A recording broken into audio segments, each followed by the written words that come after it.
Buenas tardes, hermanos, en el nombre del Señor. Después de un descansito para que se pusieran a, a leer sus guías, estamos, hermanos, intentando responder las guías que ya mandamos. Por eso es bueno que usted tome esas guías que ya mandamos al grupo, las resuelva en casa y luego este vídeo le sirva para contrastar sus preguntas, ¿vale? Para así, porque la idea es que vosotros en casa estudiéis la palabra e investiguéis por sí mismos para que luego eso sea un hábito en el cual nosotros podamos tenerlo posteriormente para cualquier tipo de libro de la escritura. Y es bueno que no nos dejemos solamente llevar por lo que dice una persona, sino que cada uno de nosotros podamos abrir la palabra de Dios y podamos nosotros comprender lo que el Señor nos quiere decir, porque cada uno de nosotros tenemos al Espíritu del Señor, de Dios, con nosotros y el Señor nos ilumina toda verdad, dice su palabra. Vamos a orar al Señor. Señor, te damos gracias, Padre, en esta ocasión, por todo lo que tú haces, Señor, por lo bueno que tú eres para cada uno de nosotros. Y queremos pedirte una vez más, Señor, que tú, Padre, ilumine nuestras vidas, nuestra mente y nuestro espíritu. Señor, que aprendamos de tu palabra conforme a tu verdad. Dios mío, síguete acordándote, Padre Santo, de aquellos débiles, huérfanos, Señor, personas que están sufriendo en estos momentos. En el nombre de Jesús. Amén. Amén. Queridos hermanos, vamos con la guía del capítulo número 3. Después de haber leído el capítulo número 3, nos preguntamos qué relación tiene el capítulo 2 con el capítulo 3. Vemos cómo termina el capítulo 2 en el versículo 20, diciendo: y en respuesta les dije, el Dios de los cielos, Él nos prosperará, y nosotros sus siervos nos levantaremos y edificaremos, porque vosotros no tenéis parte, ni derecho, ni memoria en Jerusalén. Así termina el capítulo 2 de Nehemías, y el capítulo 3, versículo 1, comienza así. Entonces se levantó el sumo sacerdote Eliasib con sus hermanos los sacerdotes, y edificaron la puerta de las ovejas. Ellos arreglaron y levantaron sus puertas hasta la torre de Amea, y edificaron hasta la torre de Hananel. ¿Qué relación tiene, hermanos? Entre estos dos pasajes no hay nada más que decir. El autor no nos quiere decir más nada sobre los enemigos. Vean cómo termina el versículo 19 con un enfrentamiento de Sanbalat y de Tobías y de Gesem contra las intenciones de Nehemías, y Nehemías le responde en el versículo 20 magníficamente, como ya hemos despedazado casi el texto en la anterior clase, ¿no? Diciendo casi un resumen de todo lo que tenía en mente Nehemías. Prácticamente el versículo 20 es el lema realmente del libro. El Dios de los cielos, Él nos prosperará, confianza, y nosotros sus siervos, mire, posición de Dios grande, nosotros sus siervos vamos a hacer lo que Él nos dice, que es levantarnos y edificar. Hay dos cosas importantes aquí, que es primero levantarte de tu letargo, de tu confinamiento, de tu sueño, y ponerte a trabajar. Levantarse y edificar. No se puede trabajar sin levantarse. Tenemos que estar activos. Y porque vosotros, dice a los enemigos, no tenéis ni derecho ni parte en Jerusalén. El autor ya no nos quiere decir más nada. Él lo ha dicho todo en el versículo 20, y el capítulo 3 va directamente a los hechos, a la reedificación, mencionando con detalle a sus colaboradores, los sacerdotes. Vean, sacerdotes, ellos arreglaron y levantaron sus puertas. Como podemos ver nosotros, hermanos, la oración de Nehemías en el capítulo 1 de amargura, buscando, era una oración de dolor, de amargura, y buscaba el favor de Dios y del rey, y posteriormente el aliento del pueblo comienza a dar frutos. Es decir, su oración de Nehemías, que empieza con amargura, buscando el favor de Dios, buscando el favor del rey, llega y empieza a dar frutos. Eso es lo que quiere decirnos el narrador de un capítulo a otro capítulo. En la oposición, Nehemías ni le echa cuenta. Lo que va es directamente a lo visible, a lo que se puede ver. Ya dijimos que hay un texto muy bonito cuando dice en Hechos 1:1, que dice que el Señor Jesús comenzó a hacer y a enseñar. Vean, Él no se preocupó de los peligros que le acechaban, sino que Él comenzó a practicar el reino de Dios, a ponerlo por obra. Y esto es muy interesante, hermano, para nosotros, porque nos enseña que realmente no hay más nada que decir. Ante la oposición del enemigo, nuestra respuesta es trabajar, trabajar y trabajar y tener ánimo. Ahora, ¿por qué es importante, querido hermano, y significativo que el narrador mencione al sumo sacerdote Eliasib como la primera persona que respondió al llamado de construir Jerusalén? Aunque estamos en una catástrofe física de los muros, de las puertas destruidas, realmente esta consecuencia física es una consecuencia espiritual también. ¿Cómo es posible que el sumo sacerdote no haya animado al pueblo a reedificar las murallas y las puertas? Él era el responsable espiritual del pueblo y sin embargo él no había animado al pueblo a reedificar las murallas y las puertas. De esta forma vemos que la apatía del pueblo por no reconstruir venía precisamente de una flojera espiritual, de un adormecimiento espiritual. Igual que la catástrofe vino por consecuencias espirituales, por apartarse de los estatutos, de los preceptos y de los mandamientos de Dios, vino la catástrofe física. De igual manera, podamos decir, la bendición o la solución de esa catástrofe física también va a venir de manos de un buen camino espiritual, de una reconstrucción espiritual. El pueblo no podía reconstruir estando en una situación espiritual mala. Por eso es importante que el responsable espiritual del pueblo comenzara. El representante de la tribu de Leví, los guardianes de la espiritualidad del pueblo, hermano. Siempre veremos estos contrastes en las escrituras entre los jefes políticos y administrativos, militares, religiosos, etc.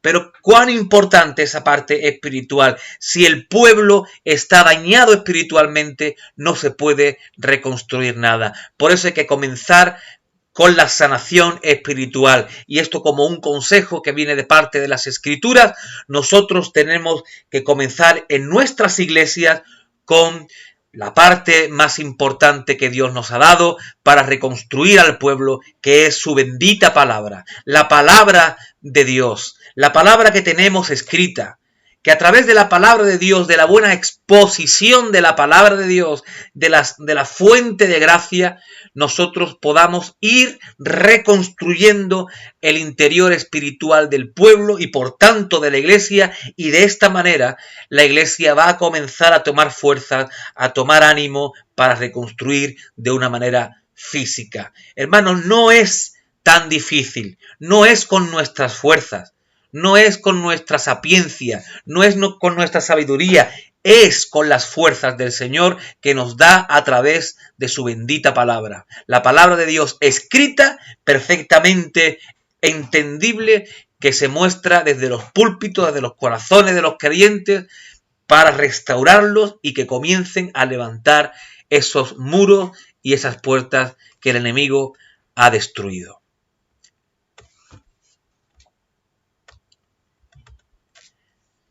En el capítulo 3, el narrador, en la pregunta número 3, nos pregunta. El narrador nos comparte algunos detalles en una narrativa que inicialmente parecen un poco monótona. Pero, ¿qué nos dice el narrador al darnos los siguientes detalles? Vean, Nehemías 3, versículo 8. Junto a ellos restauró Uziel, hijo de Arjaía, de los plateros, junto al cual restauró también Hananías, hijo de un perfumero. Así dejaron reparada a Jerusalén hasta el muro ancho. Veamos qué dice el versículo 12. Junto a ellos restauró Salum, hijo de Jalojés, gobernador de la mitad de la región de Jerusalén, él con sus hijas. Ahora vamos al 14, versículo 14. Reedificó la puerta del Muladar, Malquías, hijo de Recab, gobernador de la provincia de Bet Hakerem. Él la reedificó y levantó sus puertas, sus cerraduras y sus cerrojos. Y por último vamos al versículo 28 al 30, que dice así: desde la puerta de los caballos restauraron los sacerdotes, cada uno enfrente de su casa. Después de ellos restauró Sadoc, hijo de Imer, enfrente de su casa, y después él restauró Semaías, hijo de Secarías, guarda de la puerta oriental. Tras él, Hananías, hijo de Selemías, y Hanum, hijo sexto de Salaf, restauraron otro tramo. Después de ello restauró Mesulam, hijo de Berequías, enfrente de su cámara. Después de él restauró Malquías, hijo del platero, hasta la casa de los sirvientes del templo y de los comerciantes, enfrente de la puerta del juicio, hasta la sala de la esquina, y entre la sala de la esquina y la puerta de las ovejas restauraron los plateros y los comerciantes. ¿Qué nos quiere decir el autor con todos estos detalles que nos involucra en la reconstrucción de las puertas de Jerusalén? Vean estos detalles importantes. Aparece varias veces junto a ellos, junto a ellos, junto a ellos restauró tal, junto a ellos restauró tal. Y además aparecen el nombre de los oficios: plateros, perfumeros, gobernadores, jefes de casa, sacerdotes. Y también nos habla un poquito sobre lo que restauraron, lo que estaba cerca de sus casas, frente a sus casas, en los laterales de sus casas. ¿Qué nos quieren decir estos detalles en las escrituras? Podemos ver todo eso, hermanos, que comerciantes, políticos, sacerdotes, hombres y mujeres, todos estaban a una. Todos estaban reconstruyendo, es decir, que no hubo ninguna esfera política, ninguna esfera social, ninguna esfera o condición sexual que no estuviera involucrada en el proyecto de Dios que había traído Nehemías. Eso es importante y volvemos a repetir lo mismo que ya hablamos en las oraciones de Nehemías, que el trabajo es de todos y para todos, que sí exige un líder, que sí exige un guía, alguien que anime de parte del Señor, pero finalmente el trabajo no es de esa persona, sino es de todo. Tenemos que contagiar al pueblo y además no prohibir a nadie que realmente quiera o sea parte del pueblo vaya a trabajar. Es muy importante esos detalles que nos enseña la Escritura. Ahora, es importante que Nehemías mencione por nombre a tanta gente en este proyecto de la reconstrucción de las murallas. Nótese que las personas se describen por su oficio, por su familia. ¿Por qué? Esto va a ser muy peculiar en las escrituras. Las escrituras hablan mucho de hijos, de padres, de mucha genealogía, da muchos datos sobre tradición familiar, sobre oficios. ¿Por qué es importante este desarrollo narrativo? Existe, hermanos, un alto grado de importancia cuando se trata de dejar huella de familias en estos asuntos. Las listas son muy importantes y están muy presentes en las escrituras, tanto para bien o para mal. Y de esta forma, cuando el narrador del libro las describe, es un honor. No solamente para ellos, sino también para las generaciones posteriores. Además, deja constancia de que todos trabajaron, que todos colaboraron como en la antigüedad cuando la tierra fue repartida. Hemos dicho para bien o para mal, tanto para honor como para vergüenza. La Escritura deja clara esas genealogías que fueron importantes para el pueblo de Israel. Y esto es un acto primero de reconocimiento, de honor y también de memoria. Por eso, acuérdate de las palabras que le dijo Nehemías a Tobías y a Sanbalat. Ustedes no tenéis memoria en Jerusalén. Esto es memoria. El texto es importante porque el texto era el único medio que tenían en aquel entonces de dejar patente, de dejar huella. Ahora tenemos otros medios, pero qué importante es reconocer. Reconocer y además, como dice la palabra, al que honra, honra, querido hermano. Para bien o para mal, el Señor va a tener en su memoria nuestros nombres, siempre, siempre. Espero que sea para honor, para alegrarnos como bendición, ¿verdad? Pasamos a la pregunta número 5, hermanos. ¿Cuál es la intención de incluir estos comentarios del narrador? Vean, por ejemplo, el capítulo 3, versículo 5, un comentario que se injerta en la historia del mismo narrador.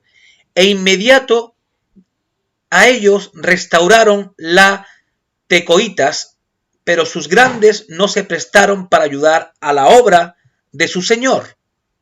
Sus nobles, vean, no apoyaron la obra de su señor. Es un comentario mientras que Nehemías va describiendo a aquellos que se esforzaron, a aquellos que reconstruyeron la ciudad. También va a dejar parte de los que no colaboraron, ¿verdad? Pero sus nobles no apoyaron la obra de sus señores. Luego, en el versículo 8, hay un comentario que dice: junto a ellos restauró Ociel, hijo de Arnahía, de los plateros. Junto a él restauró también Hananías, hijo de un perfumero. Uziel, hijo de Jarjaía, de los plateros. Y Hananías, hijo de un perfumero. Ahora, el versículo 20 dice: después de él, Baruch, hijo de Sabai, con todo fervor restauró otro tramo, desde la esquina hasta la puerta de la casa de Eliasib, sumo sacerdote. Y terminamos en el versículo 12, que nos dice: junto a ello restauró Salum, hijo de Jalojés, gobernador de la mitad de la región de Jerusalén, él con sus hijas. Volvemos a los famosos contrastes. Algunos querían, otros no. Unos lo hacían en conjunto con sus familias, otros solos. Es cuestión, hermanos, de contraste y dejar claramente por escrito la labor de cada uno de ellos. Seguramente también denota que dentro del pueblo había una oposición interna, ya la veremos más adelante, porque había parte del remanente o aquellos que se quedaron, que no les agradaba la llegada de los exiliados. Y esta gente no quería la reconstrucción de Jerusalén. Y aparte muchas veces incluso se posicionaron con los enemigos. Vean qué importante es no pasar desapercibido estos detalles. Todos estos detalles nos ayudan a tener una buena lectura de la palabra y además luego cuando nosotros hagamos nuestros estudios particulares, una predicación, etcétera, nos va a ayudar a rescatar ideas y verdades importantes. Mis amados hermanos, tema de contraste importante, unos solos, otros acompañados, unos querían y otros no, uno era un platero, otro sacerdote, pero finalmente la Escritura nos da enseñanza por todos esos medios. Y finalmente, queridos hermanos, en la pregunta número 6, y eso es una tarea para vosotros, ¿cuántas puertas fueron reparadas? En el capítulo 3 nos menciona 10 puertas y en otros capítulos 2 más. En el capítulo 3, versículo 1, nos dice que fueron primero la puerta de las ovejas. En el versículo 3, la puerta del pescado. En el versículo 6, la puerta vieja. En el 13, la del valle. En el 14, la de Muladar. En el 15, la de la fuente. El versículo 26 nos habla de la puerta de las aguas. Versículo 28, puerta de los caballos. Versículo 29, la oriental. Y el versículo 31, la puerta del juicio. 10 puertas fueron reparadas. Si nosotros pasamos desapercibidos estos detalles, no nos vamos a dar cuenta, por ejemplo, de la gran tarea y la gran obra que hizo el pueblo en poco tiempo. Y además, en el capítulo 8, versículo 16, nos habla de la puerta de Efraín y finalmente en el 12:39, la puerta de la cárcel. ¿Por qué es importante esto? Porque vemos ese trabajo exquisito del pueblo, rápido, cada uno poniendo de su parte para realizar esta obra tan preciosa. Vean que llevamos nada más que 3 capítulos desde las noticias que recibió Nehemías hasta la reconstrucción de las puertas. El narrador ha sido rápido en su historia.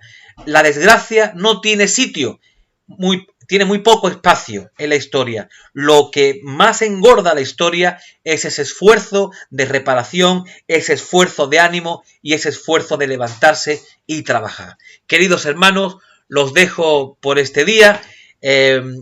La otra guía que tienen del capítulo 4, capítulo 5, capítulo 6, es importante que hoy la traten, que lean el capítulo 4 ustedes, que cojan esa guía, que lean las preguntas y las contesten de la mejor manera posible. Y mañana, Dios mediante, nos vemos por este mismo medio. Que Dios les bendiga.